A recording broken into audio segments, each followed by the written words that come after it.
Gracias en esta mañana una vez más, Señor. Y esta vez, Señor, quiero pedirte, Señor, de que seas tú, Señor, glorificándote en esta mañana, hablando a nuestros corazones, hablando a nuestras vidas, Señor.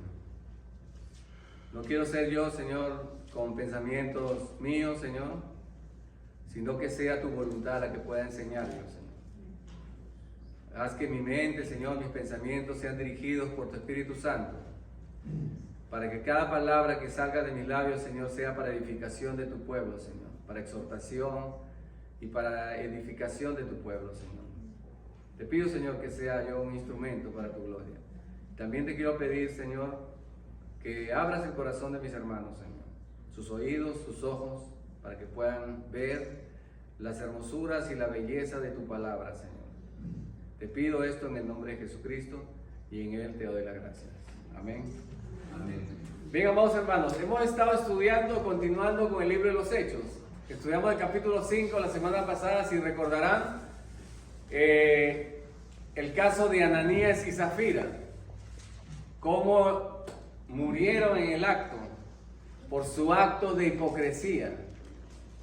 Le damos gracias al Señor de que eso no sucede ahora, porque lamentablemente muchos hipócritas podrían caer, ¿no? Y espero no ser uno de ellos, yo también.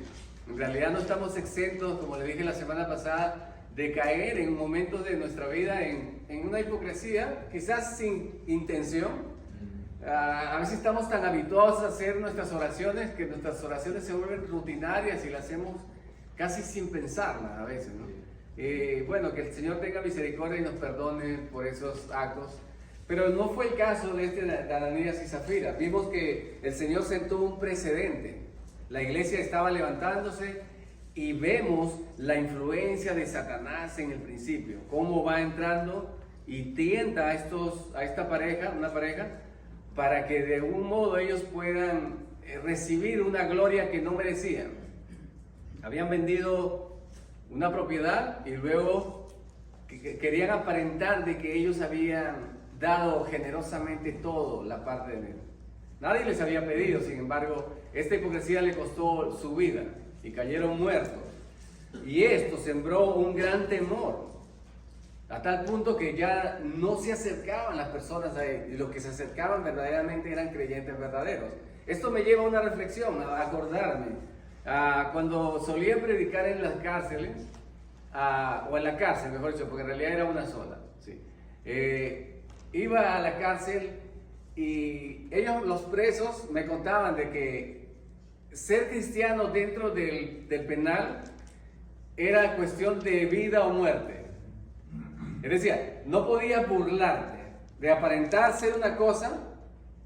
Ellos, antes de entrar al cristianismo, le decían, los presos hablaban con ellos y le decían: usted va a andar en el camino del Señor, ok, nosotros lo vamos a respetar. Pero si te vemos que estás de aquí para allá, nosotros nos vamos a encargar de ti. Y los mataban.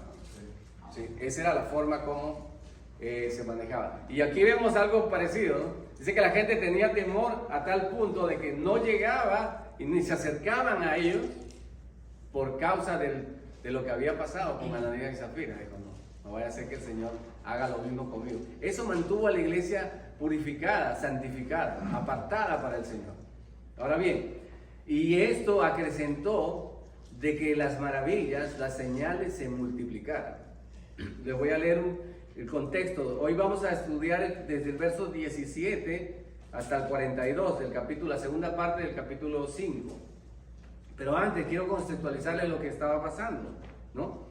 Dice que del verso 14 dice que los que creían en el Señor aumentaban más y más, gran número así de hombres como de mujeres, tanto que sacaban los enfermos y los ponían, dicen, en camas y lechos, para que al pasar Pedro, a lo menos su sombra cayese sobre alguno de ellos. Y aún de las ciudades vecinas, muchos venían a Jerusalén trayendo enfermos y atormentados de espíritus inmundos, y todos eran sanados. ¿Ok? Entonces, quiero que vean este escenario. La iglesia va creciendo en número y en poder. ¿Por qué? Porque su fama va creciendo. Recuerden, sanaron al paralítico. Aquí hay poder. Estos hombres están hablando la palabra poderosamente, porque no solamente es con palabras, sino con hechos. Dios estaba respaldando el evangelio, el mensaje de su palabra, por medio de señales grandes. Así como la muerte de Ananías y Zafira fue una señal poderosa del poder de Dios, también había la señal de que el Señor estaba sanando enfermos y atormentado a gente endemoniada. Y dice que todos eran sanados. ¿Ok? Ahora, quiero reflexionar en esto. ¿Por qué? Porque hay una tendencia a pensar o a ofrecer de ciertos predicadores la sanidad para todos, la sanidad física en esto. Y mucha gente ha hecho dinero con eso, enseñando de que el poder de Dios es para sanidad en este tiempo. Pero quiero hablarle, hermano, del mismo modo como Ananías y Zafira murieron en el acto, y eso no se ve en estos tiempos. Del mismo modo, esas señales y grandezas que se ven en el libro de los Hechos, que se vieron en abundancia, tampoco se repiten comúnmente ahora. Y algunos dicen que es falta de fe. Pero hermano, quiero ser claro en esto y quiero que vean. Pablo era un hombre de fe. Nadie puede dudar eso. Sin embargo, él dejó a Trófimo enfermo en Mileto. Dice la Escritura que a través de Pablo le llevaban los pañuelos para que se sanara. Lo mismo que aquí. Aquí es una actitud un poco supersticiosa, ¿no? Pero sin embargo Dios no tomaba en cuenta ese acto de superstición. Se podría decir, solamente con la sombra, aunque sea toque la sombra. Dios en su misericordia estaba sanando a las personas y libertando de los espíritus inmundos. Lo hacía. Ahora bien, como les dije la semana pasada, las sanidades no se repiten mucho. Ahora, que me gustaría saber, hermanos, de verdad, cuándo Dios quiere sanar y cuándo no. Y por qué a algunos sí y por qué a otros no. Pero no lo sabemos. Entonces, nuestras oraciones, cierto día hablé con un pastor, ¿no? Porque él me decía, nosotros creemos que Dios sana a todos, y si no se sana a alguien es porque no tiene fe. Entonces, yo le digo, hermano, la Escritura me enseña, y le saqué ciertos versículos. Don Juan capítulo 5 habla sobre que el Señor llegó y había un estanque lleno de enfermos, y había todo tipo de enfermos, y esperaban que de cuando en cuando el agua, viniera un ángel y removiera el agua, y el primero que llegara alcanzaba sanidad. Y había muchos, pero sin embargo el Señor sanó a una sola persona. Entonces, y si analizamos esa historia, este hombre no tenía fe. O sea, ni siquiera creía en Jesús, porque no lo conocía, no sabía quién era. Luego encontramos casos en los cuales dice que abrieron un hueco en el techo, había tanta gente y no querían llegar a Jesús, y abrieron un hueco en el techo y bajaron a un paralítico, lo hicieron bajar por el techo. Y dice que, la Escritura dice que al ver Jesús la fe de ellos, no la del paralítico, el Señor sanó al paralítico. Y luego vemos casos como la mujer que dijo, si tan solo tocar el borde de su manto, seré sana. Y ella tocó el borde de su manto y fue sanada. Y el Señor le dijo, hija, tu fe te ha salvado. Entonces vemos que el Señor sana por tu fe. ¿Sí? Te puede sanar por la fe de otros. ¿Sí? Pero también te puede sanar si no tienes fe, como lo hizo con el paralítico. Porque Él es soberano y Él hace como Él quiere. Él es el Todopoderoso y su voluntad nadie la puede decir. ¿Quién aconsejará a Dios? Él hace como Él quiere, hermano. Ahora, no conocemos su voluntad en todos los casos. No podemos decir, por eso que a veces cuesta nuestras oraciones decir, Señor, sánalo. O esas oraciones declaramos sano. No, hermano, porque no conocemos la voluntad perfecta de Dios en cuanto a ciertos casos. Lo que tenemos que hacer con humildad, cuando oramos por un enfermo, Señor, sánalo si es para la gloria de tu nombre, si es conforme a tu voluntad. Porque no dudamos de tu poder, Señor. No dudamos ni de que eres un Dios sanador, pero sabemos que tu voluntad está por encima de todas estas cosas. Ahora este es en cuestión de sanidades. Ahora bien, ahora dice que también en cuestión de espíritus inmundos, porque también se habla fuertemente acerca de esto de reprender demonios y de una guerra espiritual contra los demonios. Y hay personas que viven, cristianos, ¿sí?, de las iglesias, de que siguen como una batalla contra los demonios, todo el tiempo, están luchando contra los demonios. Y si analizamos bien las escrituras, hermanos, la Biblia habla muy poco acerca de ello. Pero como dije la semana pasada, no ignoramos, o Dios no quiere que ignoremos las maquinaciones de Satanás. Sabemos que hay una lucha espiritual, pero Dios no nos da mucho detalle al respecto. Años atrás leí un libro acerca de la guerra espiritual. Y era un libro de una mujer, y ella decía de que, bueno, que ella oraba por los ángeles para que descendieran, y ella decía que envíe ángeles y cubran esto, y ella hacía su guerra y su batalla. El libro era muy interesante, de verdad. Pero era la experiencia personal de esta mujer. La Biblia no dice nada al respecto. Hablaba nombres de demonios y todas estas cosas, nombres de ángeles. Y como yo digo, hermano, puede ser que su experiencia sea real, no lo pongo en duda, pero siempre, hermanos, tenemos la palabra profética más segura, es la palabra de Dios a las cuales tenemos que acercarnos, dice, como una antorcha que arde en medio de la noche y la oscuridad. Este mundo está en tinieblas y la única luz que tenemos es la palabra de Dios. ¿Sí? Las experiencias de otras personas en cuanto a ese movimiento espiritual o guerra espiritual son experiencias de ellos. Si no están bíblicamente, no debe ser algo digno de fiar. ¿Sí me están entendiendo lo que les quiero decir, hermano? O sea, la palabra de Dios es a lo que nos debemos aferrar y a lo que Dios nos ha dado aquí.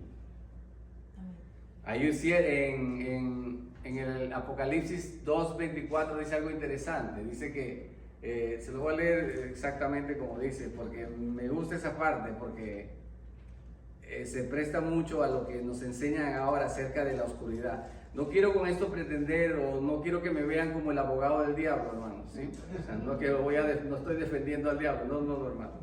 Yo creo en mi Señor, que es el Todopoderoso, ¿sí? Y tal como enseña la Escritura, el diablo es un servidor más de Él.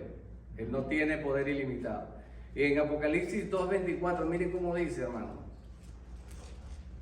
Más que todo le digo, para que no perdamos este tiempo en estas cosas, y sí pongamos atención a lo que está escrito, a lo que Dios nos ha dejado escrito, y no a lo que no ha dejado escrito, o a lo que supongamos que puede hacer. Miren, dice así, 2:24, dice: pero a vosotros y a los demás que están en Tiatira, a cuantos no tienen esta doctrina y no han conocido lo que ellos llaman las profundidades de Satanás, ¿sí? Yo os digo, no os impondré otra carga, pero lo que tenéis, retenedlo hasta que yo venga.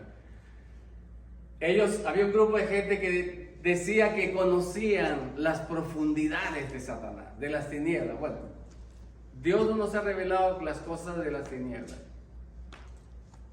Entonces no gastemos tiempo en esas cosas, pero sí en lo que nos dijo, en cómo vivir una vida recta, en santidad, agradable a Dios. Y eso lo podemos hacer a través del conocimiento de su palabra. Amén. No hay nada, dijo por ahí un predicador, que el diablo más tenga temor de una persona santificada. Dice: habrá camino y calzada para que caminen por allí los escogidos del Señor. Y el camino será llamado camino de santidad. El que anduviere por este camino, por torpe que fuere, no tropezará. Entonces, no tenemos que ser muy inteligentes, pero si escogemos el camino de la santidad, hermano, no vamos a tropezar. Amén. Solo quería hacer esta breve referencia, porque vemos aquí que todos eran sanados, pero el Señor lo hacía para la gloria de su nombre. Del mismo modo que no se repiten los hechos como Ananías y Zafira, de que uno muera insofacto por ser hipócrita, del mismo modo no se repiten los milagros, del mismo modo con el tiempo, en ese tiempo que se veía así tan grandemente.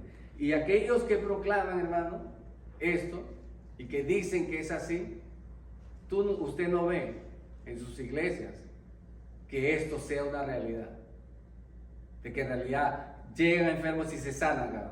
Ahora, no quiero negar esto con que Dios nos sana, hermano. Yo lo he visto en mi vida, he orado por enfermos y el Señor los ha sanado.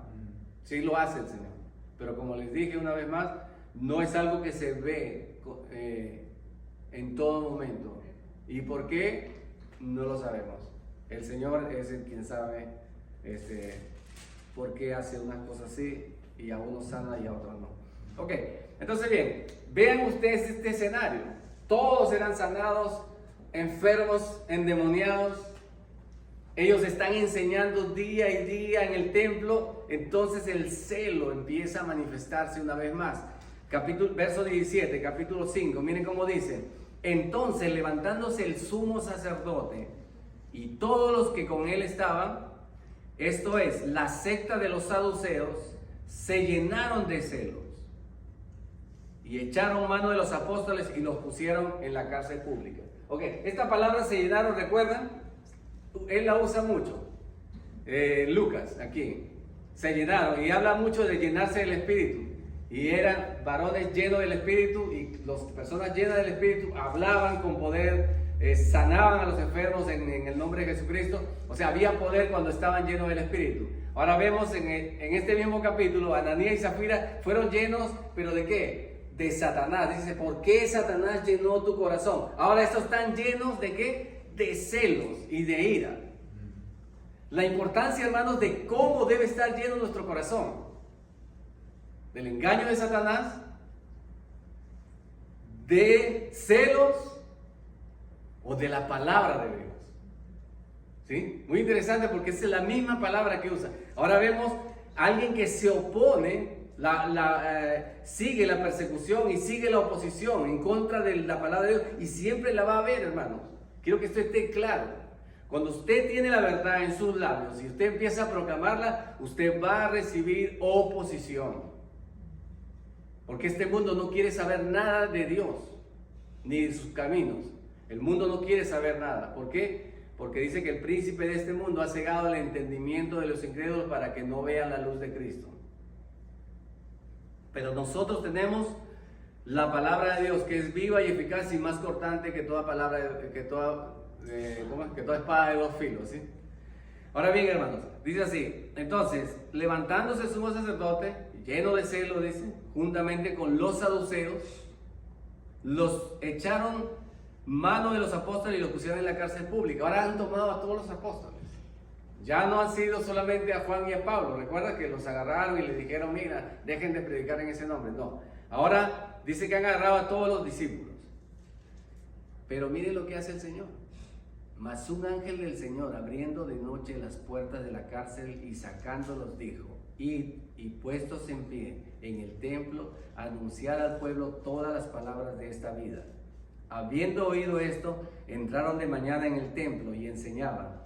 Entre tanto, vinieron el sumo sacerdote y los que estaban con él, y convocaron al concilio y a todos los ancianos de los hijos de Israel, y enviaron a la cárcel para que fuesen traídos. Ok, ellos metieron a la cárcel a los discípulos, a los discípulos, estaban ahí presos, y el Señor envió su ángel. Vean lo poderoso que el Señor estaba haciendo, ¿no? De libertarlos de la cárcel, pero fue por sacarlos con un propósito, ¿no? ¿Cuál fue el propósito? ¿Para qué los sacó? ¿Sí? ¿Recuerdan lo que leímos? ¿Qué dijo? Id y puestos en pie en el templo, anunciad al pueblo todas las palabras de esta vida. Fíjense lo interesante de esto, hermano. ¿Quiénes estaban detrás de este tumulto? Los saduceos. ¿Quiénes eran los saduceos? Si recordarán, cuando estaban con Jesús, ellos no creían ni en la resurrección, ni en ángel, ni en la vida eterna. Ahora vemos que un ángel en lo cual ellos no creían, lo han libertado a Pedro, a todos los discípulos. Los han sacado para que ellos sigan proclamando la verdad de Dios, del Evangelio. En lo cual ellos no creían. Miren, ahora bien, dice así. Y ellos en la mañana llegaron, hicieron su reunión. Dijo, bueno, ya, tráiganlos, ya, sáquenlos. Y cuando lleguen a la cárcel, resulta que no los van a encontrar, porque ya el Señor los había libertado por medio de sus ángeles. Y esto nos enseña algo, hermanos, para nosotros. Nosotros hemos sido libertados, hermanos, de la cárcel del pecado. ¿Sí? Hemos estado... Entonces, el propósito de ser libertados es ¿para qué? Para que anunciemos a otros, dice, las virtudes de aquel que nos llamó de las tinieblas a su luz admirable. Estamos llamados a anunciar la verdad del Señor, porque hemos sido libertados de la cárcel. ¿Sí? Dios envió a su ángel, a su mensajero, y ese es Cristo Jesús en nuestra vida, que nos ha libertado para eso. ¿Ok? Ahora bien, continuemos. Dice que ellos van a buscarlos y dice, pero cuando llegaron los alguaciles no los hallaron en la cárcel. Entonces volvieron y dieron aviso, diciendo, por cierto, la cárcel la hemos hallado cerrada con toda seguridad y los guardas afuera de pie entre las puertas, mas cuando abrimos a nadie hallamos dentro. ¿Cómo Dios se burla de los malvados, ¿no? Los caminos, las intenciones de aquellos que se oponen a la palabra de Dios no pueden prevalecer ante las cosas del Señor, porque el Señor se burlará, dice, se burla de aquellos. Cuando ellos estaban, mira, dice, cuando oyeron estas palabras del sumo sacerdote y el jefe de la guardia del templo y los principales sacerdotes dudaban en qué vendría a parar aquello. Pero viniendo uno les dio esta noticia: he aquí, los varones que pusiste en la cárcel están en el templo y enseñan al pueblo. Entonces fue el jefe de la guardia con los alguaciles y los trajo sin violencia, porque temían ser apedreados con el pueblo. Entonces la cosa ha cambiado. ¡Ey! Están afuera, ¿cómo es posible? No sabían cómo, pero ellos estaban cumpliendo el mandato que el Señor les había hecho. Y fueron, y ya tenían temor, hermano. Tenían temor, los alguaciles. Fíjense que lo trajeron esta vez sin violencia, porque tenían temor del pueblo. Y el pueblo estaba con él y podía haber un alboroto. O sea que los trajeron de buena, no así con esa altivez que caracteriza a las autoridades muchas veces cuando se llevan a alguien, ¿no? En este caso estaban temerosos. Verso 27, perdón. Y cuando los trajeron, los presentaron en el concilio, y el sumo sacerdote les preguntó, diciendo: ¿no os mandamos estrictamente que no enseñases en ese nombre? Y ahora habéis llenado a Jerusalén de vuestra doctrina, y queréis echar sobre nosotros la sangre de ese hombre. Miren la forma como ellos dicen acerca de Jesús, ese hombre. Es un término despreciativo, ni siquiera quieren mencionar su nombre, ese hombre.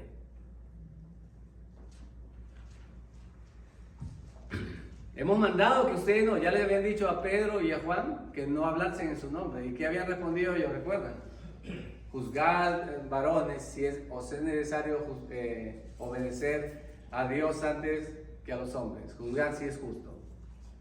Y aquí le vuelven a responder lo mismo. Ellos dicen, respondiendo Pedro y los apóstoles, dijeron: es necesario obedecer a Dios antes que a los hombres. Si les enseñé eso, hemos hablado sobre que estamos llamados a ser buenos ciudadanos, como dice la Escritura. Romanos 13, someteos a todas las autoridades, porque todas han sido instituidas por Dios. Y los que se oponen, dice, acarrean para sí mismos condenación. Y los que se oponen a lo establecido por Dios resisten. O sea, no debemos rebelarnos contra las autoridades, pero cuando las autoridades están en contra directa de los principios bíblicos, nosotros tenemos que hacer caso omiso a ese mandato del gobierno, aunque eso nos vaya a costar, como en este caso, cárcel o persecución. ¿Amén? Entonces bien, respondiendo a Pedro y los discípulos, los apóstoles dijeron: es necesario obedecer a Dios antes que a los hombres. Y ahí le van a responder, miren cómo dice: el Dios de nuestros padres. Recuerden que está hablando a los judíos todavía, La iglesia todavía no ha sido esparcida, no está creciendo. Todo este panorama está dentro de Israel, dentro de Jerusalén. Dice, el Dios de nuestros padres levantó a Jesús, a quien vosotros matasteis colgándole en un madero. Vuelve Pedro a decirle lo mismo que ellos estaban diciendo. Ustedes nos están acusando acerca de la sangre de este hombre. Cuando dice levantó, no sé cómo está en sus Biblias, si ustedes tienen la versión Reina Valera, dice en el verso 30, el Dios de nuestros padres levantó. Esa palabra es resucitó, es la misma que se utiliza resurrección. O sea, le está diciendo a los saduceos, los que no creían en la resurrección, los que no creían en ángeles, y un ángel acababa de libertarlos, ahora le dice,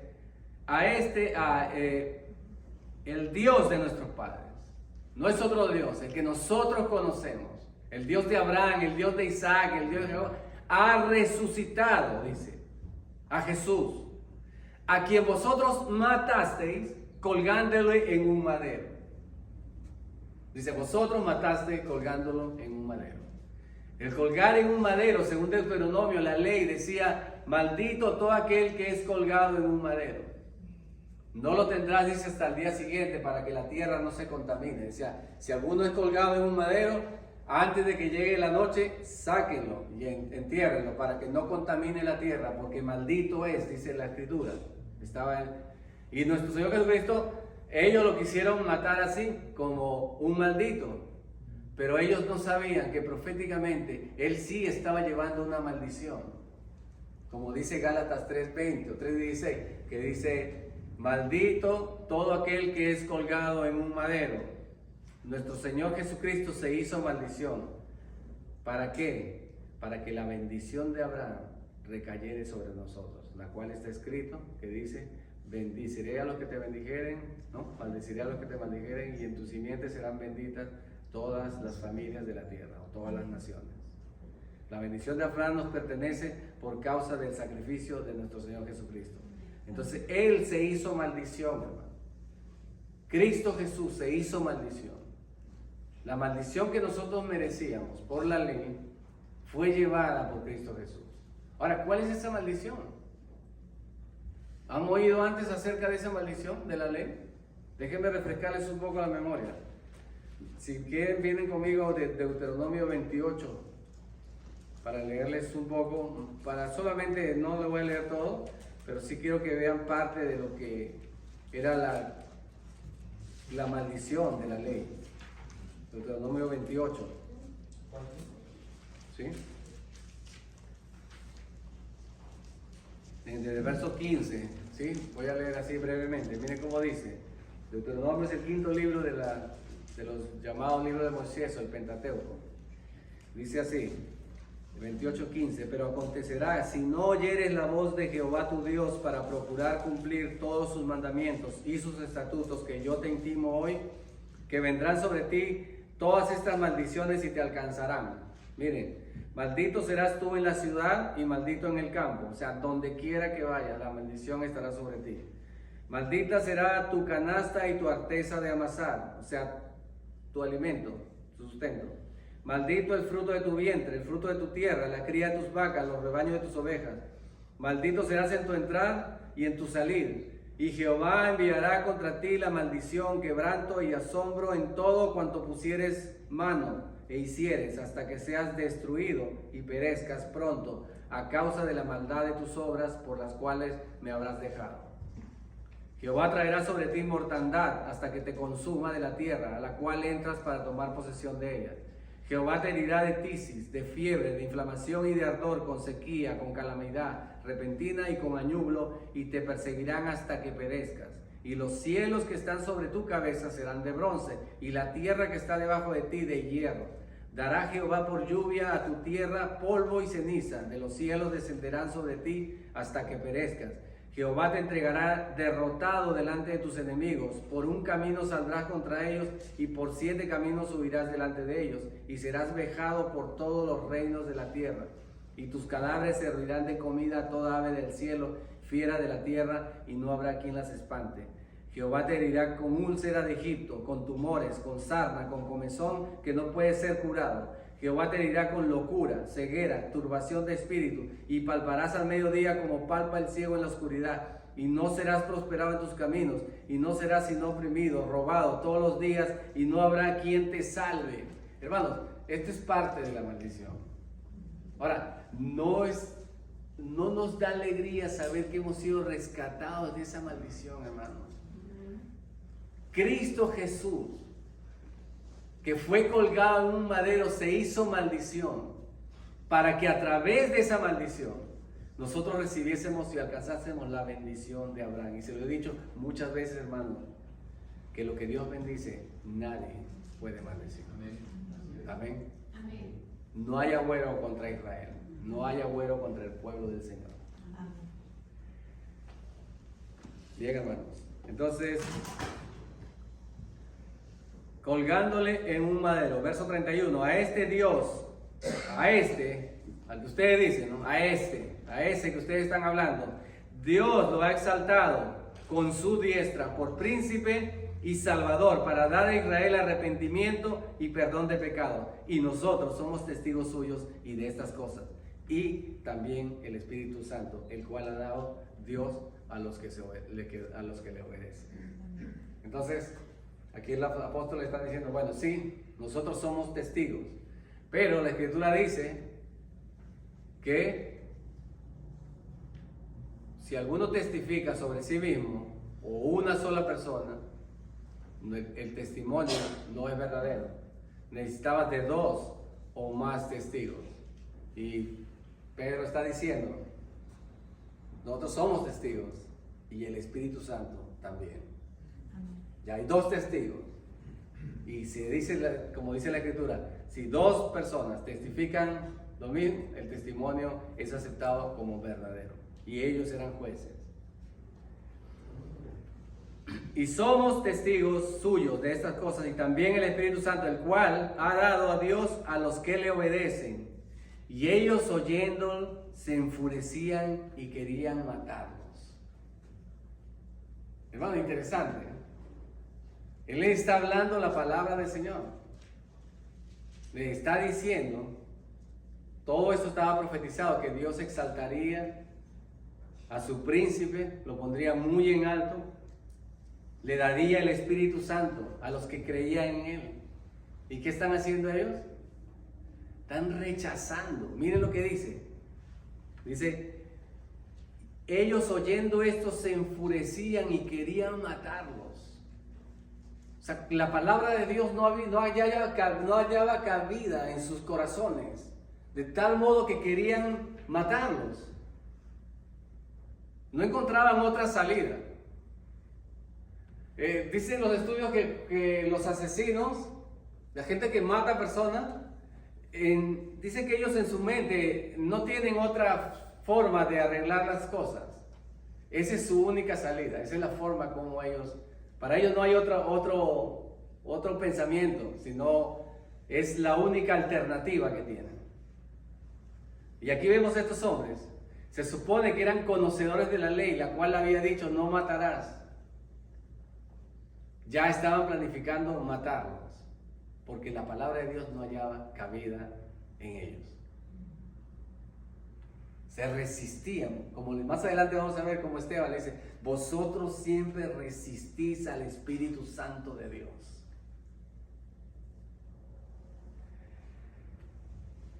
Lo mismo que a Jesús, querían matarnos. Entonces, levantándose en el concilio, un fariseo llamado Gamaliel, doctor de la ley, venerado de todo el pueblo, mandó que sacasen fuera por un momento a los apóstoles. Ya la cosa estaba como que saliéndose de control y el Señor levantó a una persona.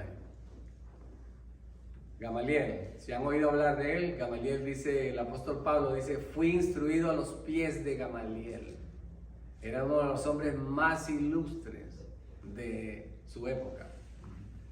Se dice que cuando murió también la ley con él, dice. O sea, era tan la forma como él llevaba y cómo daba claridad en sus enseñanzas de la palabra de Dios, que era muy reconocido. Era, como dice aquí, era noble, o sea, era un hombre que en realidad venerado. O sea, su palabra, su consejo era recibido. Ahora, pero este hombre era fariseo. Como dijo el apóstol Pablo, yo soy fariseo de fariseos, instruido a los pies de Gamaliel. Y los que lo acusaban eran saduceos, a los que ellos le decían, sí, Jesucristo ha resucitado, y ustedes no creen, tu doctrina no sirve porque Él resucitó. Un ángel nos sacó, ustedes no creen en los ángeles, pero un ángel nos sacó esta noche, y ustedes nos han visto afuera, haciendo la voluntad de Dios. O sea, su doctrina se desmorona, se cae en pedazos. Y ellos, la única manera de resolver ese asunto es quitándolo de medio. No hay otra solución para ellos. Pero entonces intercede Gamaliel. Ahora miren cómo dice Gamaliel. Veamos su consejo. Dice, luego dijo, varones israelitas, mirad por vosotros lo que vais a hacer respecto a estos hombres. Porque antes de estos días se levantó Teudas diciendo que era alguien. Y a este se unió un número como de 400 hombres, pero él fue muerto y todos los que obedecían fueron dispersados y reducidos a nada. Después de este se levantó Judas el Galileo en los días del censo y llevó en pos de sí a mucho pueblo. Pereció también él y todos los que le obedecían fueron dispersados. Ahora os digo, apartaos de estos hombres y dejadlos, porque si este consejo o esta obra es de los hombres, se desvanecerá. Mas si es de Dios, no la podréis destruir. No seáis tal vez hallados luchando contra Dios. No sabemos, hermanos, por qué Gamaliel utilizó este consejo, aunque por lo visto era un hombre sabio, ¿sí? O quizás aprovechó la oportunidad de decirles a los saduceos, a los cuales no creían en todas estas cosas, de darles como se dice, en su propia cara, de su propia medicina, porque en realidad estaban desesperados ellos porque su doctrina se caía. Entonces, él aprovechó esta oportunidad para decirle, y bueno, veo la mano del Señor también, librando a los discípulos de estos hombres perversos que querían matarlo. Y convinieron con él, dice, y llamando a los apóstoles, después de azotarlos, les intimaron que no hablasen en el nombre de Jesús y los pusieron en libertad. Los azotaron, pero el azote no es el azote que nosotros vimos o estamos acostumbrados al azote que le dieron a nuestro Señor Jesucristo. Recuerden, ese fue castigo romano. Ese era más fuerte, era distinto. Este era más leve. Lo castigaban con una vara en la espalda. Fueron azotados. No por eso deja de ser tampoco feo que lo azoten a uno, ¿no? Pero no era el mismo que usaban los romanos para azotar. Bueno, entonces fueron azotados, dice, y después de azotarlos les intimaron que no hablasen en el nombre de Jesús y al final los pusieron en libertad. O sea, no había manera de retenerlos, porque no tenían. Aquí se cumple una vez más esa promesa que el Señor le hizo en Isaías cuando dice, y tú condenarás toda lengua que se levante contra ti en juicio. Esa es la herencia de Jehová para sus siervos. Amén. Ellos no había manera ellos no podían refutar lo que estaban viendo. Y ellos salieron de la presencia del concilio gozosos de haber sido tenidos por dignos de padecer afrenta por causa del nombre. Esto es interesante, hermano. Él dice que ellos estaban gozosos de haber padecido, ¿por qué? ¿Por causa de qué? Del nombre. ¿Qué significa eso para un judío? Decir el nombre. ¿Sí saben? Para un judío, para evitar decir el nombre de Dios, ellos no querían decir Yahvé o Yahweh, como se pronuncie, ¿no? No querían decir porque por temor a quebrantar el mandamiento que decía no tomarás el nombre del Señor tu Dios en vano. Entonces, para evitar caer en eso, ellos le llamaban Adonai, que es el Señor, es una forma de decir, ¿sí? Era una forma de decir, o Hashem, que es el nombre. O sea, por el nombre.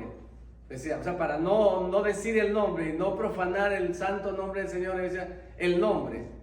Ahora bien, ellos dicen que ahora estaban gozosos de haber sido tenidos por dignos de padecer afrenta por causa del nombre.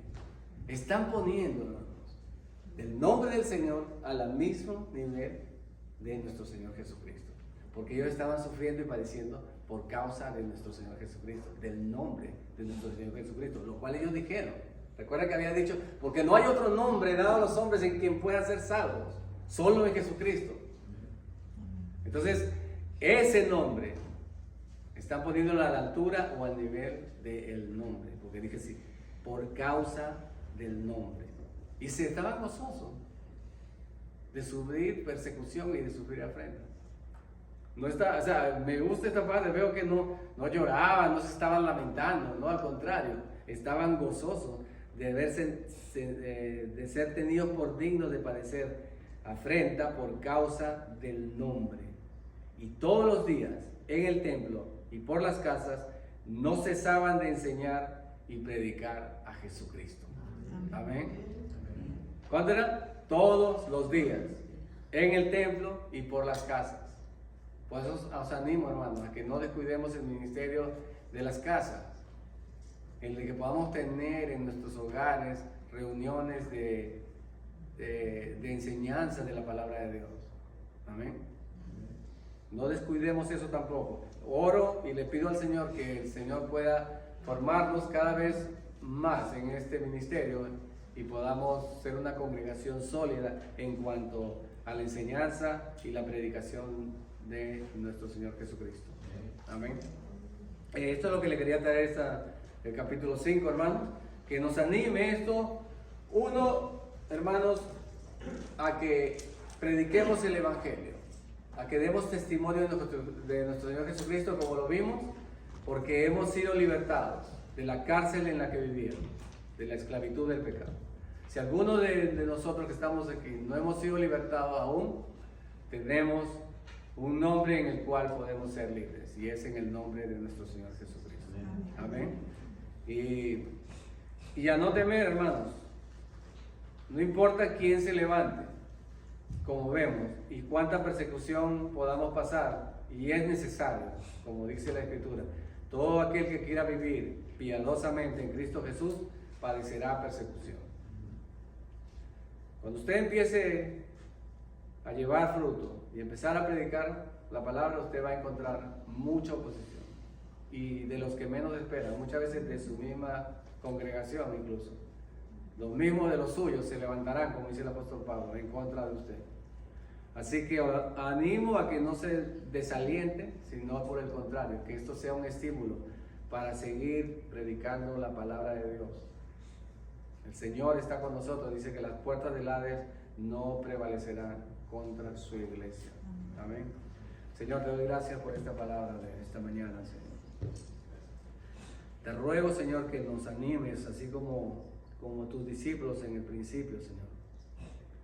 Que seas tú, Señor, fortaleciéndonos, dándonos ese valor y ese coraje, como dice tu palabra, que no nos has dado espíritu de cobardía, sino de poder, de amor y de dominio propio, Señor. Ayúdanos, Señor, a ser testigos fieles de tu palabra. Ayúdanos, Señor, a no temer, a que podamos, Señor, hablar sin ningún temor, Señor, para que puedan, aquellos que están sometidos en la oscuridad, Señor, puedan creer de algún modo, Señor, ser libertados de esa cárcel en la que se encuentran, Padre. Te pedimos, Señor, esto en el nombre de Jesucristo, Señor, y en Él te damos las gracias. Amén. Amén. Amén. Que adoremos al Señor.